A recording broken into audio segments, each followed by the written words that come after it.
Good morning, everybody. The case that I'm going to be covering today is Hendrick Hudson v. Rowley from 1982. I'll go ahead and get my presentation started.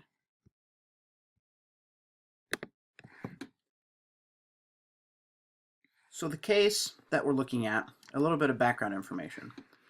The case regards Amy Rowley, a deaf student at Furnace Woods Elementary in Hendrick Hudson Central School District. She has minimal hearing. She's a deaf student. However, she is an excellent lip reader. Parents and the school decide to enroll her into a regular kindergarten class to determine what types of supplemental services would be necessary for her to succeed. Interestingly, her parents were also deaf, but they wanted to see how she could succeed in a regular kindergarten classroom. Prior to her entrance into the kindergarten class, administration decided to attend a course in sign language and sign language interpretation. They also opted to purchase a teletype machine to be in the office so that administration and teachers could communicate with the parents who, as I mentioned, were also deaf. So at the end of the trial period, it was decided to keep Amy in the regular kindergarten class with the assistance of an FM hearing aid, which amplified what the teacher and students said in class, as they wore like a mic and it would amplify it for her. So background continued. They decided to write an IEP, and they opted to continue with services that came about. The FM hearing device, an hour each day with a tutor for the deaf, and then a speech therapist for 3 times a week. The parents agreed with the IEP, however, they insisted that the school provide a qualified sign language interpreter in all of her classes. They had done it early on in the trial period when she entered into the class, but it ended after several weeks when the interpreter said that she was not needed because Amy was doing so well. However, at the insistence of the parents, this is where they believed they needed the additional related services of the interpreter on top of the other things met in the IEP. The administration agreed with the interpreter and said that she did not need an interpreter in first grade. The administration didn't just make the decision. They had consulted with the school district's Committee on the Handicapped, which had also heard from Amy's parents that they had needed one. So the Rowley request was denied, and so the Rowleys demanded a hearing from an independent examiner. The independent examiner came to the same conclusion as administration because they said, quote, Amy was achieving educationally, academically, and socially without the assistance of the interpreter. So the Rowleys brought the claim to the U.S. District Court of Southern District of New York, claiming administration's denial of related services constituted a denial of FAPE. The district court determined that there was a disparity between Amy's achievement and her potential to do much better. This is the key to understanding this case. The district court had determined that there was a discrepancy between what she was achieving and what she could achieve with the assistance of this interpreter. So that led them to rule that the district was not truly providing FAPE. The U.S. Court of Appeals for the Second Circuit affirmed this. So the school appeals to the Supreme Court, which then reviewed the lower court's ruling with the focus on this. What is meant by FAPE, and how does it involve special education and the related services? So the Supreme Court came to the conclusion that there were several cases that had set the precedent mandating FAPE. I have a typo there. Pennsylvania, Assistance for Retarded Children in Commonwealth, and then Mills v. Board of Education, District of Columbia. These cases were, I think, from the 60s and then one in the early 70s, hence the use of some language that we no longer use in special education.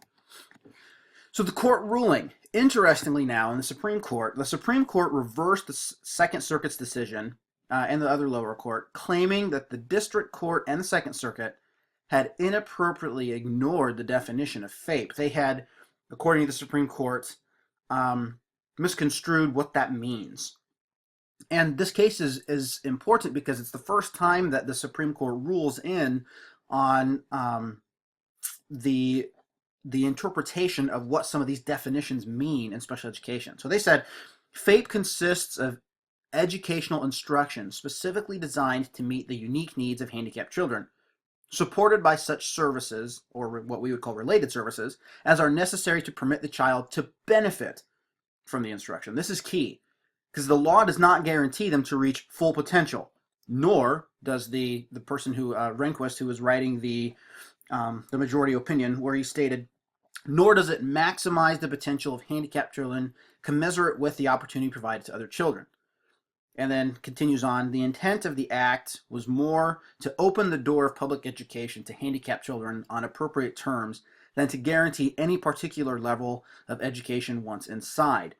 So basically what they are saying is the school did not deny FAPE because they were offering services and related services, and they disagreed that the law should uphold the standard that they should have to try and reach maximum potential rather than just additional related services and reach certain levels of potential.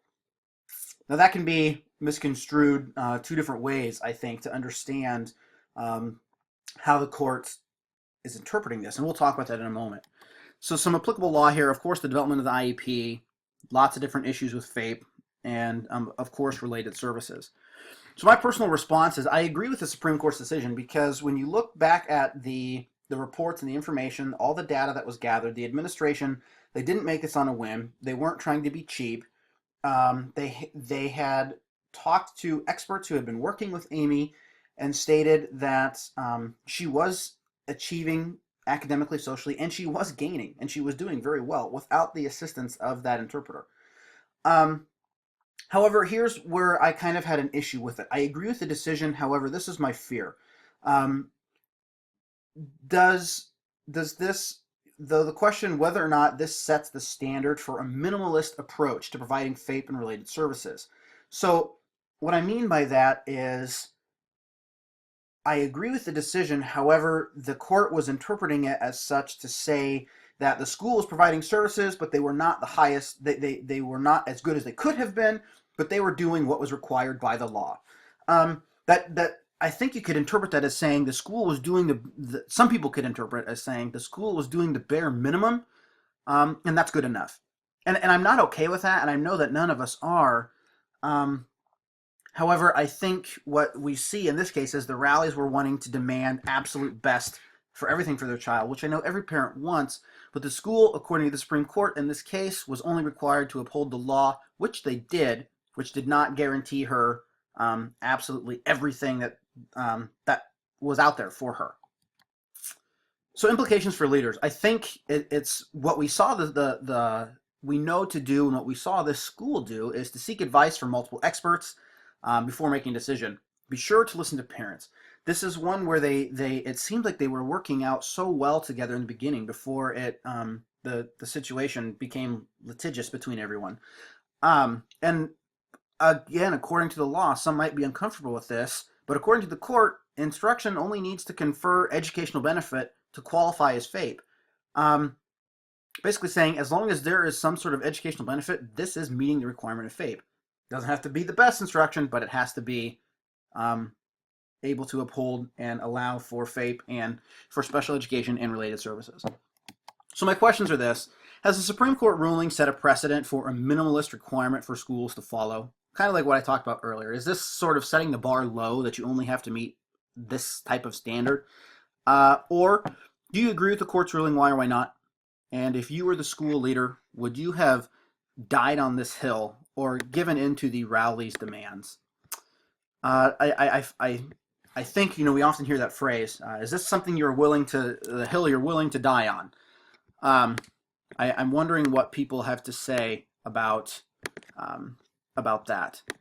So I'll be curious to see what you all have to say when it comes to this. Thank you for watching.